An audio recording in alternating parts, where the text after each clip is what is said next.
네, 12월 7일 화요일 중대본 브리핑 시작하겠습니다. 먼저 의료 대응 여력에 대해서 말씀드리겠습니다.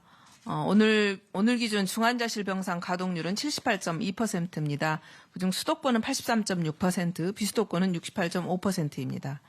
감염병 전담병원 가동률은 71.4%입니다. 그중 수도권은 77.4%, 비수도권은 66.1%가 사용 중에 있습니다. 생활치료센터는 전체적으로 67.5%가 사용 중에 있습니다. 어제 재택치료로 배정받은 그 신규 확진자 수는 2,368명이 되겠습니다. 수도권에서는 그동안 특히 환자가 집중되기 때문에 병상 확충을 위해서 12월 2일과 6일에 거점 전담병원 2개소를 추가로 지정했습니다.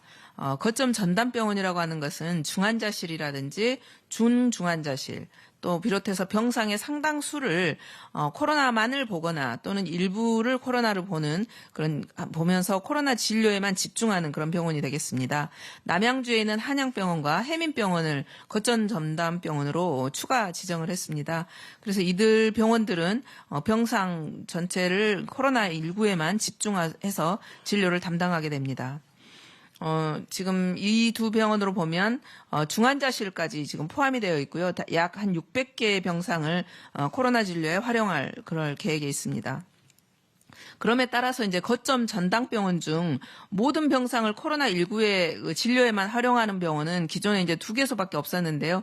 4개소로 확대됐습니다. 그래서 총 코로나19 거점 전담병원은 이제 15개소가 되겠습니다. 지금 병상도 꾸준히 지금 저희들이 확보를 하고 있는데요. 일주일 전에 비교했을 때 중환자실의 경우에는 약 100병상 증가했고요.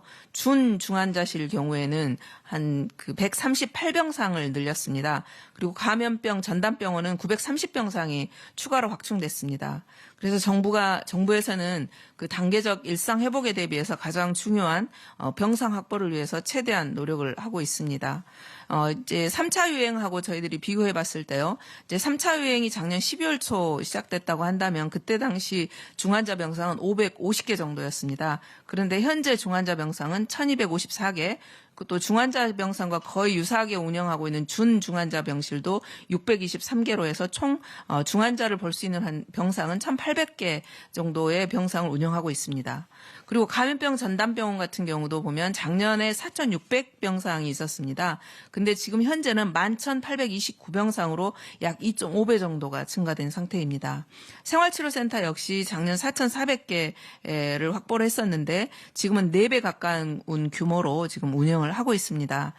이렇게 저희들이 병상과 또 생활치료센터를 준비해 왔음에도 불구하고 고령층의 감염과 또 중증 환자 숫자가 많아지면서 병상 여력이 이제 갈수록 좀 줄어들고 있는 상황입니다. 그래서 정부에서는 앞으로도 병상 수를 일단 기본적으로는 병상 수를 신속하게 확충하기 위한 노력들을 계속 할 것입니다. 우리 국민 여러분들께서도 중증 환자를 감소시키기 위한 그런 노력을 위해서 모임이라든지 약속을 좀 최대한 줄여주시고 또한 예방접종에 적극 참여해 주실 것을 당부드립니다. 특히 60세 이상의 고령층 같은 경우는 더욱 주의를 해주셔야 될 것 같고요. 예방접종 2차까지의 접종 효과가 예상했던 것보다 빨리 효과들이 줄었기 때문에 3차 접종, 필수 접종이라고 생각하시고 반드시 3차 접종에 참여해 주실 것을 다시 한번 당부드립니다. 어제 중대본회의가 있었습니다. 중대본회의에서는 범정부 특별방역 점검기관 운영에 대해서 집중 논의를 했습니다. 확진자와 이중증 환자가 증가함에 따라서 범정부적 방역 역량을 강화해야 될 필요성이 있습니다. 그래서 12월 한 달을 특별 방역 기간으로 설정을 했습니다. 그래서 각 부처의 장관을 방역 책임관으로 지정을 했고요. 현장의 방역 상황을 직접 점검할 예정에 있습니다. 또 이와는 별도로 부처별로 현장 점검팀을 구성해서 관련 시설에 대해서 연말까지 점검을 강화할 계획입니다. 특히 문화체육관광부에서는 방역 패스가 지금 확대 적용되게 되는 시설, 공연장, 또 PC방, 또 실내 체육시설 등을 포함해서 13종의 시설에 대해서 점검을 강화하기로 했고요. 또한 그 식품의약품 안전처 같은 경우도 연말연시를 앞두고 이제 모임과 행사가 많은 음식점, 또 유흥시설 등에 대해서 중점적으로 방역 패스 준수 여부들을 점검할 계획입니다. 특히 이제 일주간의 계도 기간을 고려해서 한 주간 정도는 영업자와 이용자를 대상으로 안내를 하고 홍보를 할 계획이 있습니다. 계도 기간이 끝나는 다음 주부터는 본격적으로 방역 패스 이행 여부에 대해서 철저하게 점검하고 불이행 시에는 과태료를 매길 예정입니다. 방역 패스가 현장에서 지금 빠르게 지금 안착이 되어야 됩니다. 그래서 사업주분들하고 이용자분들의 이해와 또 그런 적극적인 협조를 다시 한번 부탁드리겠습니다.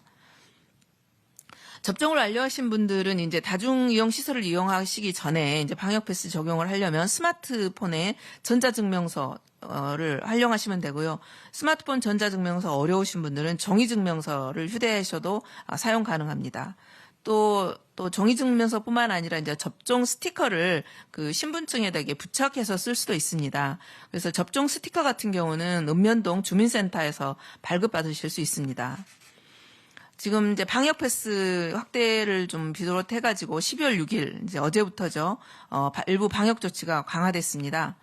방역 패스 이제 유효 기간이 6개월이기 때문에 2차 접종을 완료한 후에 6개월이 지난 그런 60세 이상의 어르신들께서는 3차 접종을 반드시 받아주시기를 당부드리겠습니다.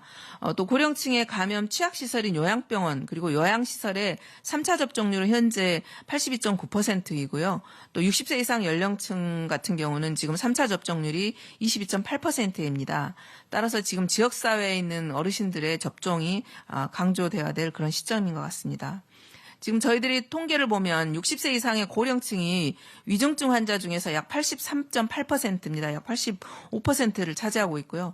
사망자의 95.9%는 지금 60세 이상의 고령층입니다. 특히 60세 이상 분들께서는 본인의 건강 또 우리 사회의 모든 안전을 위해서 추가 접종을 꼭 받아주시기를 다시 한번 당부드리겠습니다. 또한 아울러 지금 확진자들 중에 반 정도는 미접종 전체 18세 이상의 예방접종률이 90%가 넘음에도 불구하고 60세 이상 같은 경우 확진자는 반 정도는 미접종자입니다. 따라서 미접종자들께서 다시 접종을 받아주시는 것도 굉장히 중요한 문제입니다. 그래서 아직까지 접종을 안 받으신 분들 예방접종 받아주실 것 다시 한번 부탁드리겠습니다. 특히 이제 수도권의 고령층 같은 경우 위험이 가장 커지고 있습니다. 그래서 모임, 약속 좀 자제해 주실 것을 당부드리겠습니다. 또 하나의 연령층으로 18세 이하 청소년들에 있어서 감염이 계속 늘고 있습니다. 지난 한 주간의 일평균 18세 이하 확진자 같은 경우는 700명대를 넘었습니다. 또 어느 날은 하루에 한 950명 정도가 발생하기도 했습니다. 청소년들에 대한 그 예방접종의 효과는 지금 점점 더 분명해지고 있습니다. 지금 16세 연령별로 보면 16세에서 17세 접종 완료율은 약 64% 정도고요. 12세에서 15세 같은 경우는 13.1%보다 좀 낮은 편입니다. 그래서 12세에서 15세 인구 연령대에 해당되시는 분들은 지금 코로나19 발생률이 지금 인구 10만 명당으로 하면 12.4명입니다. 그래서 16, 17세의 어떤 2배 정도에 해당이 되고 있습니다. 그래서 청소년들의 감염 확산을 차단하고 또 대면 수업의 학교 수업이 정상적으로 운영하기 위해서는 청소년들의 예방접종에 대한 재고가 조금 필요하기 때문에 저희들이 방역 백스를 확대한 상황입니다. 따라서 아직 접종을 받지 않으신 청소년들의 경우에도 적극적으로 예방접종에 참여하실 것을 당부드리겠습니다. 이번 위기를 극복하기 위해서는 국민 여러분들의 참여와 협조가 무엇보다도 중요합니다. 어렵게 시작한 우리의 소중한 일상이 앞으로 계속 나아갈 수 있도록 국민 여러분들께서도 마스크 착용 또 방역수칙 다시 한번 신경을 써서 지켜주시고요. 또 정부도 아울러서 모든 총력을 방역과 의료 대응에 앞장서서 나갈 수 있도록 하겠습니다. 감사합니다.